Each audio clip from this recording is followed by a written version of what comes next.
شالوم شالوم شالوم بيتسب እግዚአብሔር አምላክ كما يحديركم سلام ጸጋና ክርስቶስ ምስኩልኩም እዩ አና ሃውኩም ሰላህ አዲኔ እዝናይ ማዓልት ቃል ንጎ ካብ ሲአርጂ ኢንተርናሽናል ቸርች ዝልቀ ፕሮግራም እዩ ንማዓልት ድኾን ቃል ንሰደሉ ጊዜ ማለት እዩ ኩሉ ጊዜ ንጎ ሰዓት 6 ወይ ድማ ሰዓት 6 ናይ ንጎ ኣብ ዩቲዩብ ወርድ እዩ ኣብተናትና ቻነል ሰላህ አዲን ሲአርጂ ልኩም አትይኹም ሰብስክራይብ ላይክ እንድሕር ጌርኩም ኣብታ ደወል ተጻይድኩም ኩሉ ጊዜ ክመጽኩም ስለዚ ሎም ማዓንት ድማ ከምት ንቡር ናይ እግዚአብሔር ቃል ክንካፈሊና ማለት እዩ ሎም እንካፈሎ ቃል በጊዜ ፈተና ስፍራኻ ይትሕደግ ዝብል እዩ በጊዜ ፈተና ስፍራኻ ይትሕደግ ክብርን እግዚአብሔር አምላክ ይኹን በጊዜ ንፋሳት ስፍራኻ ይትሕደግ ክብርን እግዚአብሔር ይኹን መጽሐፍ ቅዱስ መክብብ ምዕራፍ 10 መንፈስ ገዛኢ ኣብ ልዕሊኻ እንተ ተላዕለ ትዕግስቲ ንዓቢ ኣበሳ ተህዲ እሞ ስፍራኻ ኣይትሕደግ ኢሉ ሪኢኹም መንፈስ ገዛኢ ኣብ ልዕሊኻ እንተ ተላዕለ በቁጣ እንተ ተላዕለ ነፋሳት እንተ መጹ ማዕበላት እንተ መጹ ነገራት ካብቲ ትደልዮም ወጻእ ኮይኖም እንተ ራእካዮም ምን ንቕናቃት ኣብ ህይወትካ እንተ ተራእየ ሽዑ ብትዕግስቲ ስፍራኻ ኣይትሕደግ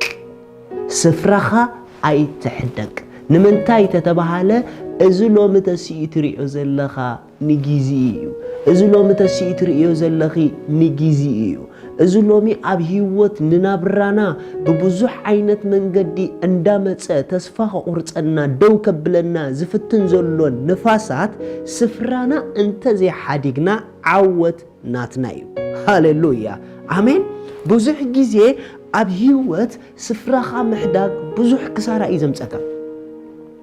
ብዙሕ ክሳራ እዩ ዘውርደልካ ንምንታይ ተተባሃለ እቲ ንጊዜኡ ተራእዩ ዝሓልፍ እቲ ንጊዜኡ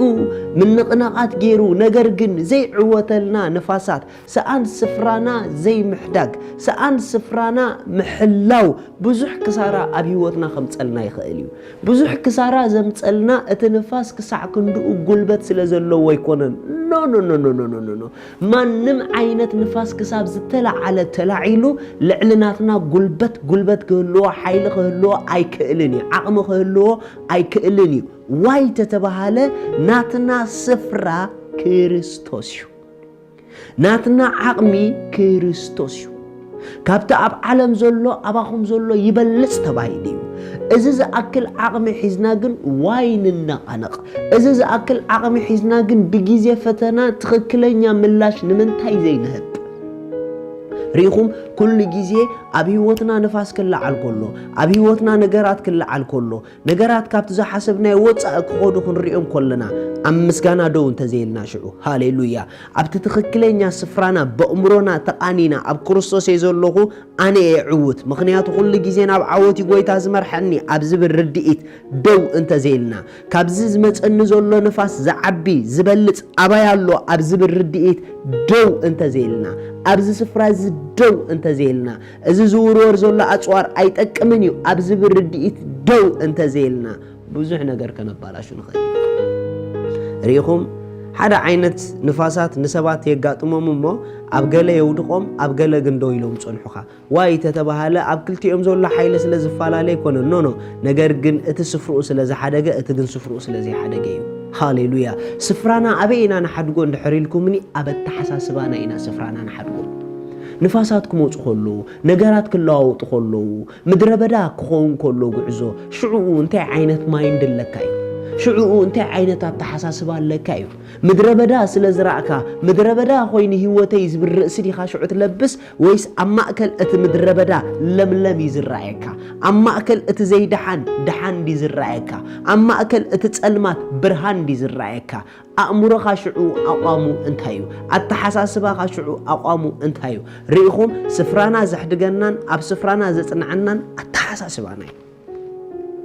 ከምቲ ንፋሳት ከይመጹ ብክርስቶስ ሃሌሉያ ንብል ዝነበርና ብኡኡ ትምክሕትና ንገልጽ ዝነበርና ንፋሳት ክመጹ ከለዉ ከዓ ናይ ትምክሕቲ ስፍራና ኣይንሓድጎን ኢና ሃሌሉያ ማዕበል እንተመጸ ማዕበል እንተዘይመጸ ንሕና ግን ዓወት ናትና እዩ ንፋስ እንተመጸ ንፋስ እንተዘይመጸ ንሕና ብኡኡ ሰዓርቲ ኢና ዋይ ተተባሃለ ኢየሱስ ከም ኢሉና ኣነ ንዓለም ሲዕረ ኣጀኹም ኢሉና እዩ which means already ሰዓርቲ ኮይና ዝጀመርናዮ ህይወት ይዘለና ሎማ ኣንቲ ቃል ኣለኒ بزتفالالي غودنا تحالفو زلوخم سفراكم اي تحدقو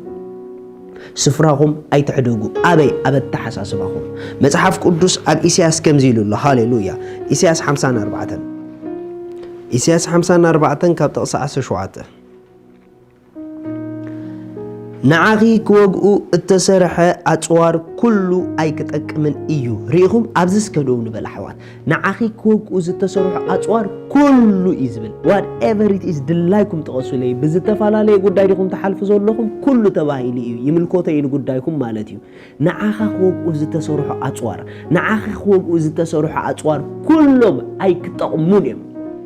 هاليلويا كله أي كتأكمن إيو نتي نفرد زتنسأكي كل لسان دما كترت عيه إخي ازي ارست باروت اجزي أبيهر صدقهم دما كباي يبل اجزي أبيهر سفرانا زي ريخم نفاساتكم وصخلو معبلاتكم وصخلو استفالالي نقراتكم ورور خلو ناتين ناتكم من سفرانا بتحساسبانا جن أي تتأكمني خا زبليو نعاي كوغو زتسرح أطوار نعاي دو كبلو زتسرح أطوار أي تأمون إيوم أنا جن كتسأن كرتعني واي تتبهالا ناتي رستي ناتي بوتا ناي مرتعيو نات كرستي نات كبوتا ناي مرتعيو نات كارستي نات كبوتا ناي مرتعيو أبز سفراز دوبل كابز سفراز أي تورد نجارات حف قبل خطريهم كلها نرأسخان تحتي توردا نو لعنتهم حف زبولة حف كم زبالك حسب هاليلويا أي كتأمونيكم زبل ما يندي هاللغة أي كتأمونيكم زبل ما يندي هاللغي لو ما حدا سبي أوج نخلو قدايكم أمصوت أرنفكم أبهيوتي أي تتأمونيكم عوت ناتيو رتعي ناتيو بلوهم أملاخ سماي دما سفرهم نزي حدوغو أبهيوتهم للجي يسوس قويتايو أحوات اتولو علم سانايو اتخلو زخيل أبانايو سفرانا انت زي حديقنا at any time أب كل عينة situation أب كل عينة قداي نحن اينا عوتات واي تتبهالة نعوت تسويعنا اينا بعوت جميرنا اينا رتعت دما نحن اينا أملاخ سماي مساخم يو سفراهم أي تحدقو ناي مسقانا بوتاهم ناي امنت بوتاهم نايتي بكريستوس زلنا position بوتانا أي نحدقو أبد تحساسبانا شالوم